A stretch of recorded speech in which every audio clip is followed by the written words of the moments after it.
Hello and welcome. I'm Greg Sewart. Thanks for clicking on this video. If you watch my channel, you know that I've lately been going into a lot of my memories with video game consoles, and previously to that and still ongoing, I've been doing videos about my time working at the magazines at Ziff Davis, working at Expert Gamer and Electronic Gaming Monthly. So further to all that, that sort of content, I've also been thinking about talking about games that I worked on, because I did spend a little bit of time in the game development industry. So that's what we're here to talk about today, the very first one of these. So after I left Ziff Davis in 2003, I believe it was, about 2003, I spent a little bit of time doing freelance work, but I was looking for a stable job. And I had kept in contact with Eric Peterson, who was the president of Vicious Cycle Software back in the day. And the whole reason that I've been in contact with them is, of course, Vicious Cycle. I think their first game was a Robotech game. It was based on the Macross chapter of Robotech. And I grew up as a huge Robotech fan. So I had covered Robotech Battle Cry for Electronic Gaming Monthly. I'd flown out to North Carolina and seen the game and did the coverage, and we'd reviewed it and done a big preview of it. I think they wanted to cover, but we never did get around. We were never able to do that. Anyway, so yeah, while I was starting to look for more steady work, I happened to be chatting with him, and they were working on the sequel called Robotech Invasion. And when I had mentioned, you know, I'm happen to be looking for a job, he said, "Have you ever considered game development?" And I had, but I hadn't been very successful in finding a job doing that. And he said, "Why don't you come down, take a look at what we're working on. We're working on the sequel to Robotech Battle Cry, and maybe you'll be interested." So I did, and I did the interview and all that sort of thing, and I ended up taking a job there in North Carolina at Vicious Cycle as a level designer, which I think is kind of a strange title, because we, as level designers, didn't design levels. We actually designed encounters. Anyway, so I joined Vicious Cycle working on Robotech Invasion, which is right here. Robotech Invasion for the Xbox and the PlayStation 2. So Robotech Invasion is actually based on the third chapter of the Robotech series, which is was based on the anime Genesis Climber Muspeda. Muspeda? I don't know how you say it properly. And it was a first-person shooter rather than a third-person shooter that they'd done previously, where you're running around driving or wearing cyclone armor, which in that series, cyclone armor transformed into a motorcycle. So it was a motorcycle you could ride, and then it would transform into armor while you were fighting. So it was already under development, but I joined the development team mid development, and moved down to North Carolina and started working. So fast forward a little bit, and I don't remember exactly when this happened, but at some point, Global Star Software, who I think was a division of Take-Two, who was the publisher this time around, instead of, I think Take-Two had acquired TDK Mediactive, we found out that they wanted to feature Robotech Invasion at E3, and we needed a demo, which we didn't have. So I don't know why I was picked to do it. I'd like to say it was because I was so good at my job, but it probably had a lot to do with me being the only person who was probably available at the time to do it. So I was given this task of creating an E3 demo, a short E3 demo, and what we ended up using for that for the level for that demo was actually our title screen. So if you've ever played, or when you watch this, if you've ever played Robotech Invasion, you'll know that the title screen is a full 3D model of what's called Reflex Point, which is the Invid Hive in the series. And it's just sort of a low camera angle. You can see the hive in the background, and there's just a bunch of tendrils everywhere. But that was a 3D model that we decided that's where the demo was going to take place.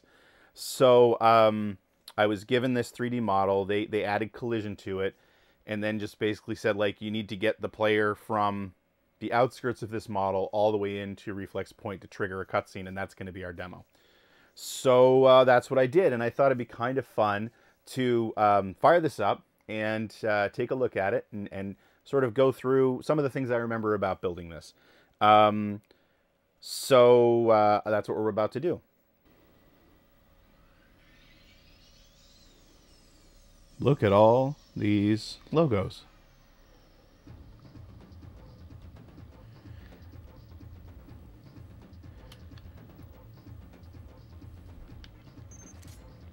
So yes, it throws you right into this level, and you get originally getting attacked by the Invid here.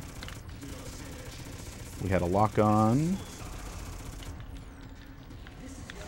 One thing I do notice is that in this version, we do not yet have a double jump. That's something that was added very late into the process of the game. So the Invid, you can lock onto the Invid because they're protoculture based, and the idea was that these Invid shock troopers are supposed to be really difficult to kill, so they take a lot of bullets. But with lock on, you could actually knock off parts of their body. You see I blew off his arm a second ago. Okay, the mine sets. We're going to have an explosion here, but before we keep moving, I don't know if my NPCs are going to trigger the next battle. But yeah, we're on the very outskirts of the title screen here. You can't see it, but there is there's a hive way down the end there. So one of the things that we wanted to invoke with this level... Oh, I'm going to transform into the motorcycle. So here we go. The motorcycle is pretty useless in this level, but of course it's a demo, so we wanted to make sure that... oh, a power slide. I forgot you could do that. Wanted to make sure that you could actually do it. You can fire missiles, which are pretty powerful. But while you're in motorcycle form, you have no armor, so you lose life pretty fast. So just sort of to further the point I was just making, one of the things that we wanted to invoke here, because Reflex Point is kind of what kicks off the series, although the main character in the series doesn't actually make it there. His ship is shot down before he gets to the battle. But what we wanted to invoke here was Call of Duty. Was it Call of Duty? Call of Duty or Medal of Honor. Now I need to look over at my shelf here to see if I have that game. Might have been Medal of Honor. Anyway, there was a Call of Duty or Medal of Honor game that started with the beach landing at Normandy, and it was this extremely intense opening scene, and that's what we were trying to replicate here as well as we could. I was really proud of this. You're going to see an Alpha Fighter crash here. Boom. I was proud of that. That was all trigger-based, so as I walked forward, I walked through a trigger that spawned that fighter in the background to come in and crash into that anti-aircraft turret. The problem was that this guy gets ahead of you, and he's got a missile launcher, and many times in the demo, he would actually destroy the anti-aircraft gun. The plane would still crash, but you kind of lost the whole destroying the gun piece of it.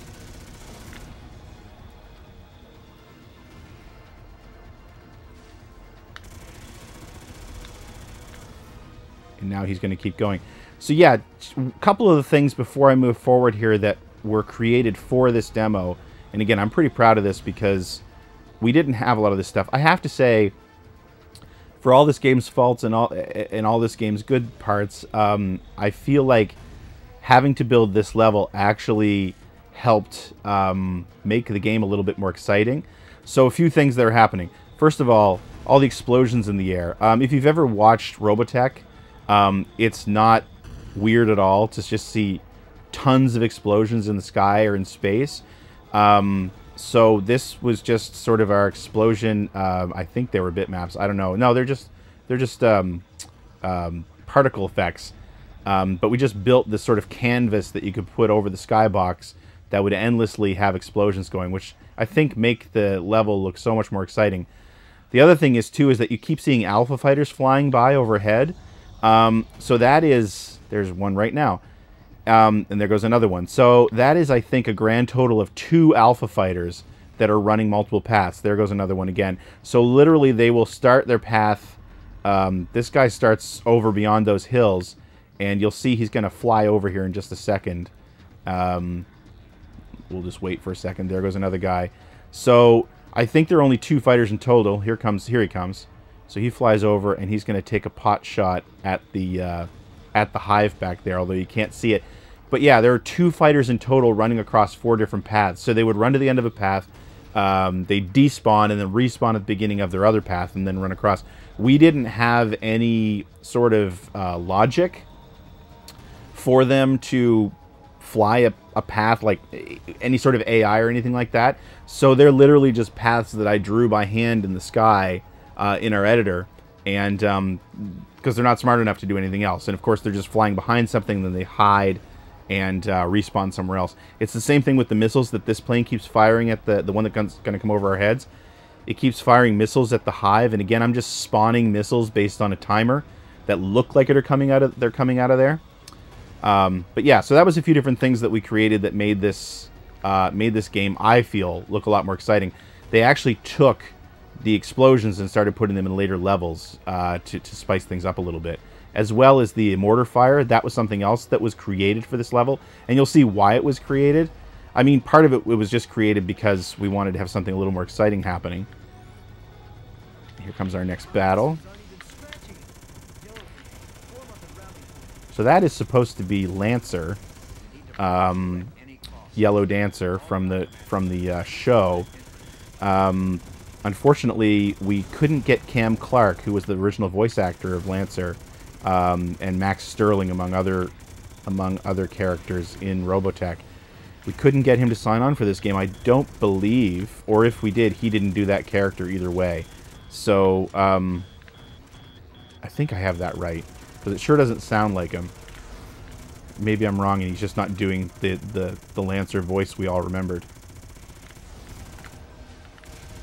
These guys are such a pain. I'm trying to shoot off their... There we go. Shoot off their cannons.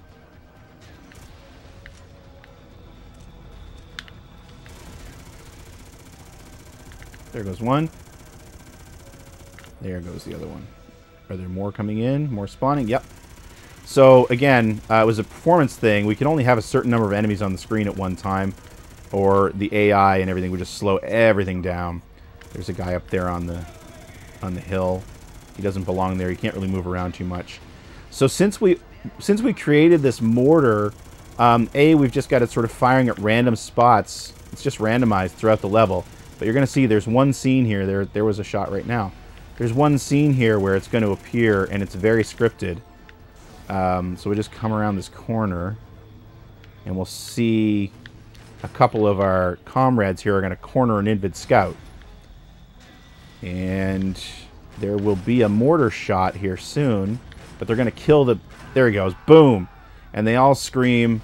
Again, it was one of those situations where this guy would come in and ruin the scripted event because he would kill the thing before that mortar landed, and then you just had a bunch of soldiers standing around waiting to get hit by that mortar fire. So that was great. Oh, and this guy has been killed over here, which is a story thing. And you'll see... Oh, there's a dropship coming in too. So I'll come over here so you can see this. This is another scripted event I had. So the anti-aircraft guns are actually focusing on the dropship right now. Destroy those anti-air. Ah! Boom. I don't think those big explosions existed before this level either. But anyway, going back to the mortar real quick. So that was all timed, and I think you could plan out exactly where they're going to be hit. And I think there's just a few different sets that are cycling through. Now, this level was well enough received, and I don't remember if it was the plan or not. I think it finally was the plan, that we added it as the prologue to the actual game. But they also wanted to use all these tools that were used for this level in the rest of the game. Like these mortars in particular, they wanted to add them into later levels to again, spice the game up a little bit, make it a little bit more exciting. But to make it useful in later levels, they had to randomize where it would hit, so you couldn't pinpoint where it would hit and when it would hit.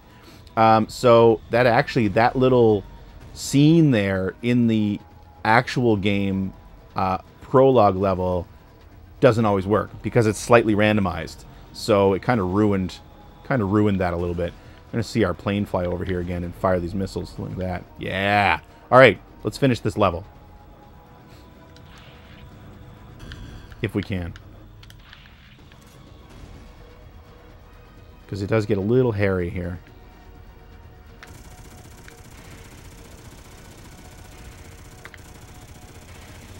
So yeah, the Invid, I forget what these troopers are called, but it's the same thing. You can knock off their cannons, but they home in on you, so it's really tough. And if you want to just do major damage to them, you can hit them in the eye. But it's easier, I was going to say it's easier said than done, and then I did it.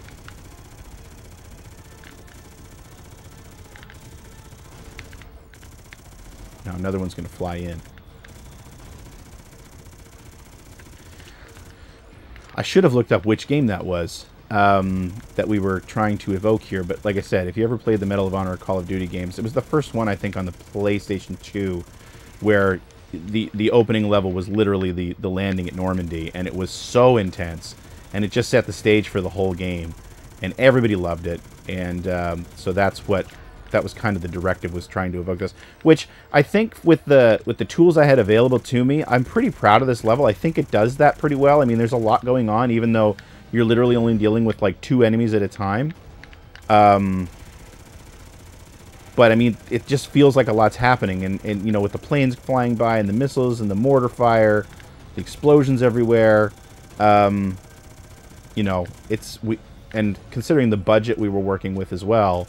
Again, pretty proud of how this turned out.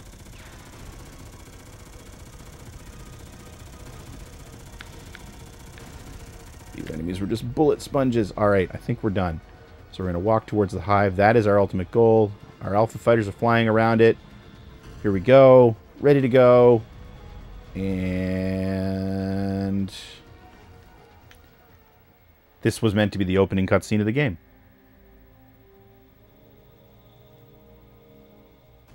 Shield appears. Scouts appear behind us. Oh, one of them just hit us. So, something to call out there, too. That gun that's laying... Oh, and it's coming soon. Single player and online multiplayer action for up to 8 players via Xbox Live. You can't do that anymore. Free-form FPS action with expansive outdoor environments. Sophisticated enemy AI. Original score by Jesper Kyd. So Hitman fans might remember Jesper Kyd. He was pretty popular for a while there. And he composed the music for this because we weren't allowed to use the licensed Robotech music for some reason. Anyway, yeah, so that was the demo. So, again, I was pretty proud of that. And the funny thing about it was that I got to go to E3 that year as a representative for Vicious Cycle, I think because I'd done the demo. And what was ironic was I was there on a guest pass, and the demo was being shown behind closed doors. I wasn't allowed in to see it. I created it. I wasn't allowed in to see the demo, which I always thought was really silly. But the reason that I'm able to play it today and to show it off to you is because it was actually released on official Xbox Magazine demo disc in the September 2004 disc, so disc 35. So that's how... I'm so happy that that happened, because this was the very first thing...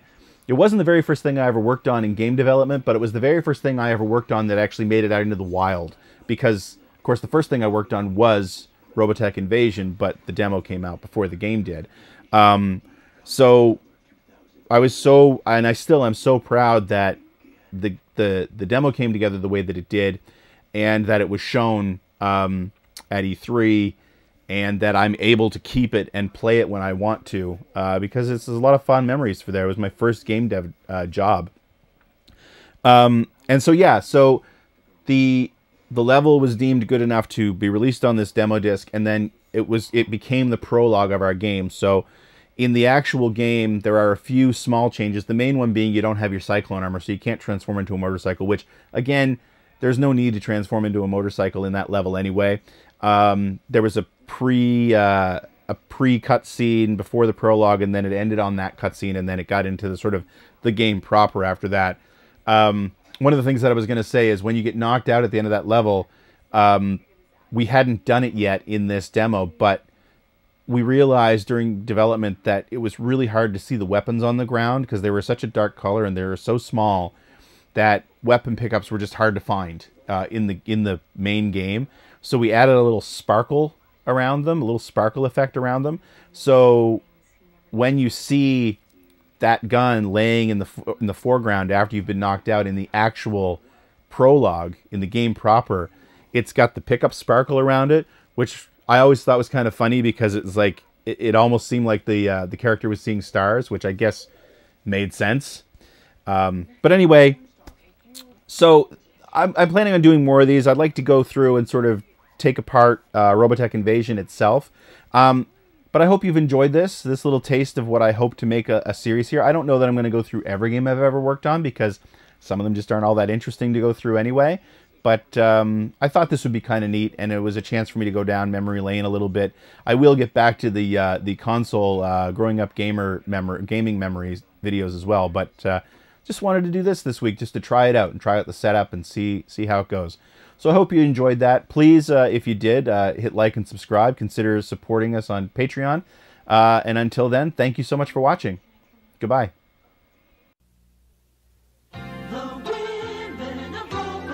It's Dana Sterling, daring Robotech squadron leader, battling the enemy on her hover cycle. Dana, look out! But when the fighting's over, Dana has time for a workout. Then she goes to a fabulous party. Dana, you look so pretty. Isn't she neat? Dana Sterling comes as shown. Other outfits and accessories sold separately. New from Matchbox.